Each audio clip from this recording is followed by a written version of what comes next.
দেখুন 55 মিনিটও আর নেই, 54 মিনিট পরেই জো বাইডেন এবং মোহাম্মদ ইউনূসের মিটিং।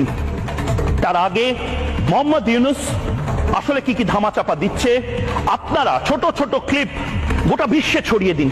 প্রয়োজনে ইউনাইটেড নেশনসকে ট্যাগ করুন, প্রয়োজনে ইউনাইটেড স্টেটসকে ট্যাগ করুন, আমেরিকাকে ট্যাগ করুন, রাশিয়াকে ট্যাগ করুন, যাকে ইচ্ছা ট্যাগ করুন, কিন্তু এই কথাগুলো ছড়িয়ে দিন।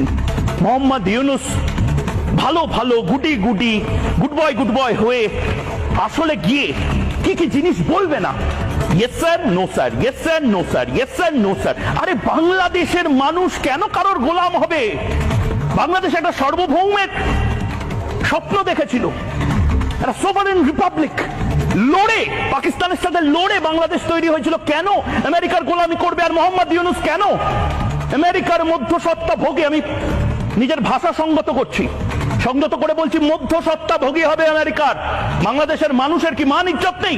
বাংলাদেশের মানুষ এবার মোহাম্মদ ইউনূসের বিরুদ্ধে গর্জে উঠবে এবং সেই খবর আমার কাছে